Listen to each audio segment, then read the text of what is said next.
Isang pinagpalang araw sa inyong lahat. Tayo po'y magninilay sa salita ng Diyos, ang pinagmumulan ng awa ng ating buhay, ang salitawa. We are now in the 29th Sunday in Ordinary Time.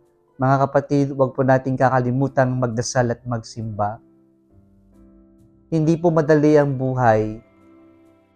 Sa buhay natin, maski sa pagsunod natin sa ating Panginoong Jesucristo, alam natin maraming pagsubok na kailangan nating harapin sa buhay.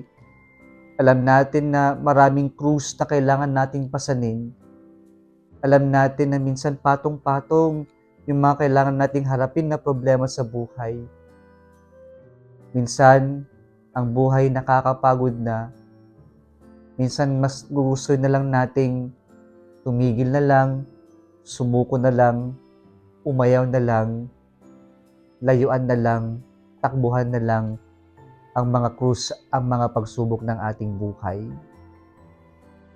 Mga kapatid, ang paalala po ng ating Panginoon ngayong linggong ito, na sa ating mga hinaharap na pagsubok, problema, o mga bigati ng buhay natin, ang Diyos pinapaalalahanan tayo ng kahalagahan ng perseverance in faith and prayer without losing hearts. Na yung meron tayong pagsusumikap sa ating pananampalataya at hindi tayo mapapagod sa ating mga panalangin. 2 Sundays ago, the disciples of the Lord asked Him to teach them how to pray. Last Sunday, the Lord invited us to be generous, and generosity is one aspect of prayer, or thanksgiving is an aspect of prayer. Today, the Lord is inviting us to reflect on another aspect of prayer, which is perseverance. Sa ating unang pagbasa ngayon mula sa libro ng Exodus, ang mga Israelita ay inatake ng mga kaaway nila, ang mga Amalekites. At dito, Moses instructed Joshua to go and fight against the Amalekites, and Moses would pray for them. And so here, when the arms of Moses are raised, the Israelites are winning the battle. But when the arms of Moses fall down, the Amalekites take the better part of the battle. And so, in this gesture of Moses in prayer, reminds us that in our life, we need prayers so that we can win our battles in life. Because we cannot win our battles in life alone. We need the help of God. But sometimes, like the arms of Moses, we get tired of praying. Sometimes sumawalan tayo ng lakas ng loob na ipagpatuloy yung ating pagdarasal sapagkat tila nakakapagod at para bang hindi tayo mananalo sa hamon ng buhay, sa laban natin sa buhay. Yun, maganda yung ginawa ng kasama ni Moses.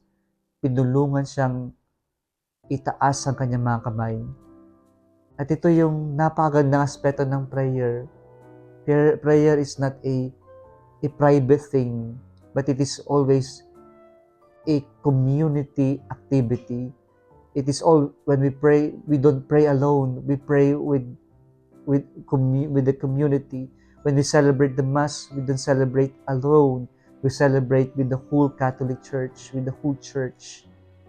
Kaya ang panalangin ay hindi lamang para sa atin pero para sa ating lahat. At kapag mananalangin tayo, ipanalangin din natin, tulungan natin ang ating kapwa-tao sa ating mga panalangin.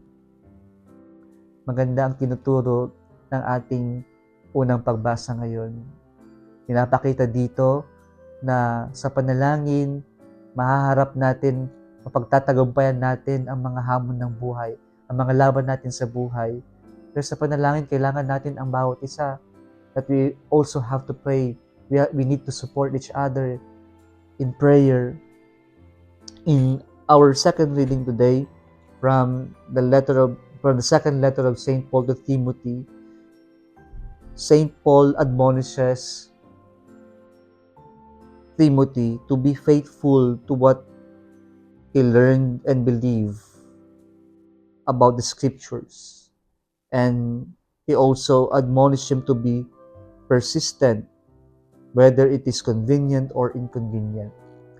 Ito yung salitang faithful at persistent na ginamit ni San Pablo ay binibigyan tayo ng mahalagang turo patungkol sa panalangin, na ang pagdarasal ay hindi lamang tayo lalapit sa Diyos na para bang kapag convenient lamang yung pagkakataon ng yung sitwasyon, na kung magdarasal tayo, lalapit lang tayo, parang ang Diyos ay last resort na lang.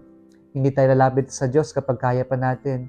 Pero kapag tila wala na tayong malapitan, saka lang tayo lalapit sa Diyos. Okay naman yung panalangin natin, minsan parang transactional. Lalapit lang tayo sa Diyos dahil meron tayong pangangailangan, meron tayong hinihiling sa Kanya. Pero kapag wala na, nakakalimutan na rin tayong nating magdasal. Kaya paalala po ng ating ikalang pagbasa, we have to be faithful and persistent in prayer, meaning we pray not only when it is convenient, we pray not only because we need something from God, but we pray because we believe in God. We pray because our prayer is our communication with God. We pray because it is our connection, our relationship with God. Because our prayer tells us so much about our relationship with God. Ang huli po sa ating ebanghelyo ngayon, narinig po natin dito yung turo ng Panginoon na huwag tayong mapagod sa ating mga panalangin, na kahit minsan para bang ang tagal-tagal sumagot ng Diyos sa ating mga panalangin. At dito para turuan tayo ng Panginoon kung ano ba talagang kahalagahan ng hindi napapagod sa panalangin, na tayo ay patuloy na lalapit sa Diyos, ay gumamit siya ng talinhaga tungkol sa isang widow and an unjust judge. Na dito makikita natin sa talinhaga na yung widow ay makulit na lumapit sa unjust judge, na kahit alam niya na tila walang kahit alam niya na hindi just yung judge, o yung makagalitin, matapang, nakakatakot, pero dahil sa kanyang pangungulit, sa kanyang pagsusumikap, yung judge ipinagkaloob sa kanya yung kanyang nais makamtan, yung kanyang hinihiling. Kaya po, tinuturuan tayo ng talinhagan na ito, mga kapatid, na sa ating paglapit, sa ating pagsusumamo sa Diyos, huwag tayong mapagod at patuloy na tayong lumapit sa Kanya, sapagkat sa ating paglapit sa Panginoon, mahahabag at mahahabag ang Diyos. Ngunit lahat huwag nating kakalimutan, ang mabuting ipagkakaloob ng Diyos ay hindi niya ipagkakaloob ito sa ating inaasahan lamang na panahon, pero ipagkakaloob ng Diyos ito sa Kanyang tamang panahon.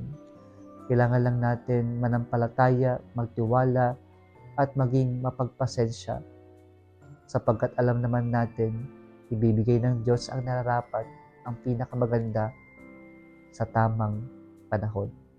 Kung nagustuhan mo ang video na ito, huwag kalimutang mag-like, i-share at mag-subscribe sa Salitawa Facebook page and YouTube channel. Muli isang pinagpalang araw sa inyong lahat.